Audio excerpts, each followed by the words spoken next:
Well, hello there YouTube, how's it going? Today I'm going to be giving you a full guide on starships in No Man's Sky and which type of ship would be best for your style of play.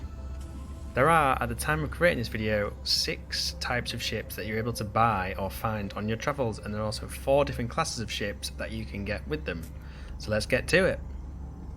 Before we get stuck in, if you haven't already, why not hit that subscribe button so you never have to miss out on any No Man's Sky videos.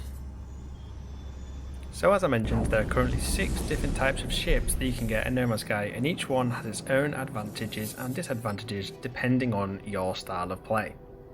Some of these ships can be really cheap while other ones can be really expensive, and there's some types that you can't buy at all and you have to complete quests for. But more on that later in the video. The great thing is you can have multiple starships and various types for whenever you want to change up your playstyle, and they can all be stored in your freighter if you have one. And when you're roaming around on planets, you can spawn them whenever you want, so it's super easy and super quick to change your starship type. To figure out which type of starship is, when you see them, all you need to do is scan it with your analysis visor and look for the information on the left hand side of your screen. This information will cover all sorts of things like slot size, type, and also give you a rough idea of how much a ship will cost in case you want to buy it or trade it with the pilot.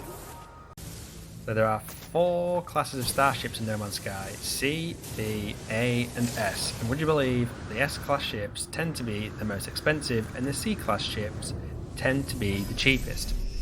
S-class ships are also a lot more rare than C-class ships. If you have the economy scanner installed on your current starship and you're in the galaxy map, you can get a rough idea of the wealth of that economy.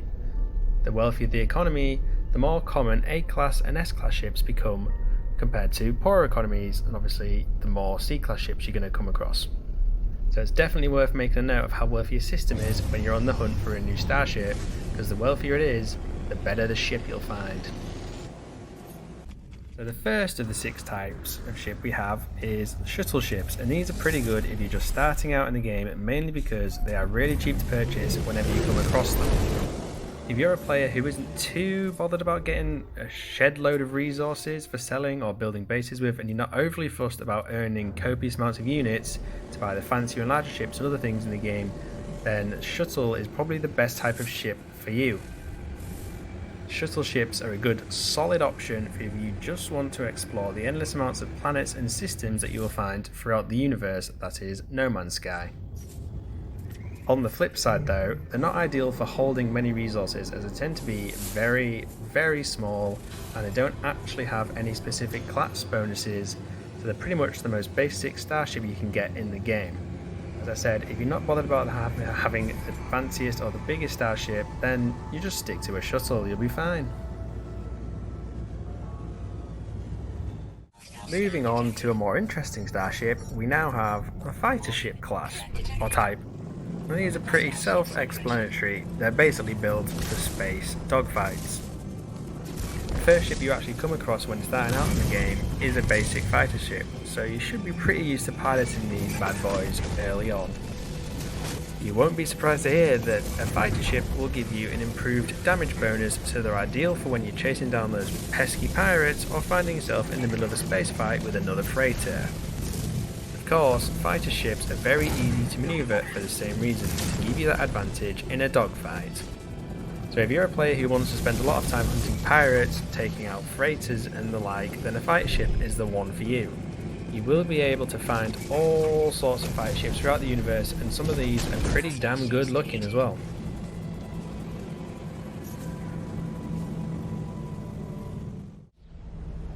If you'd rather stay away from these fights, and if you're more interested in just exploring the universe and have a decent amount of money, then an explorer starship will be the type that you're interested in. Or at least should be interested in. It won't surprise you at all to hear that explorer ships have been given a boost to their hyperdrive range, meaning you're able to make longer trips throughout the galaxy when piloting one.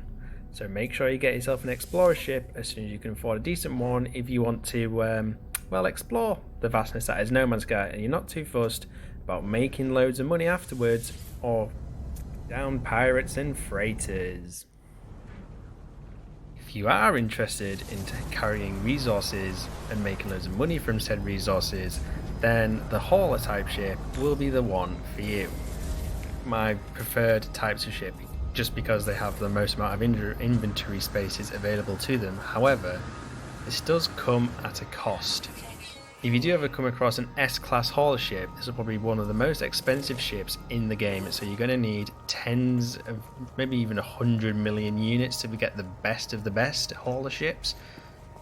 And if you don't have that many units, check out my other videos where you can make an unlimited amount of units quickly and easily. I will leave a link for you in the description.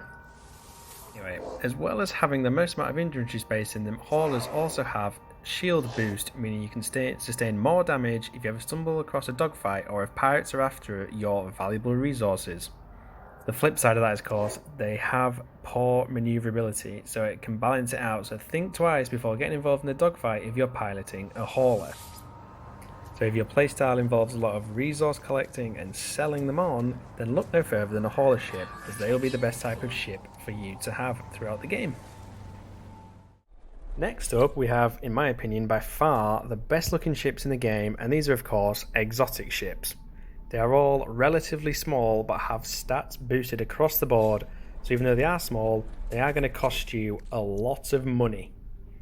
They are also very rare to come across, so if you ever do come across one of these, I would recommend you try buying it if you can, even if it doesn't fully suit your playing style, because when you go to the anomaly with one, you're going to be standing out from the crowd. So if you're into exploring or space fighting or play a lot of multiplayer but you want to show off, then try and grab yourself an exotic ship.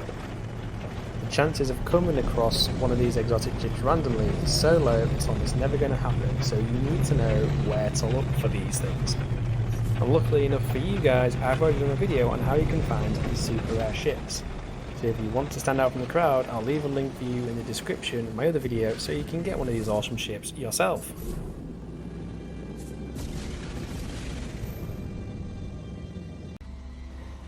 Finally, we have living ships, and these are the latest addition to starships in the game, and they are unlike any other ship as they are completely organic and they're not compatible with any technology upgrades.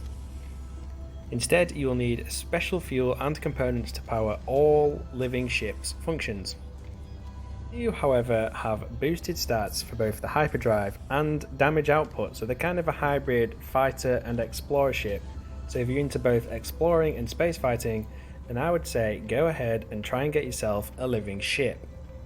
Well, this is where the tricky thing comes in. You can't find them randomly exploring, and bit of a grind to actually get one. So to get a living ship, you're going to need a void egg, and a void egg is going to cost you about 3,200 quicksilver, and you can only obtain quicksilver by completing daily community missions on board the anomaly. Each of these community missions will get you around about 450 quicksilver a pop, so you just need to do a few of these. It's a bit of a grind, but it could be worth it. You'd be rewarded with a nice swanky new living ship. I've only just started the process of trying to get one myself, so by the time I do get one, I will stand out and I'll be spending a lot of time on the anomaly, showing off the fact that I have a living ship. So there you have it. There is a quick guide on all starships you can find in No Man's Sky and which are most suitable for your playing style.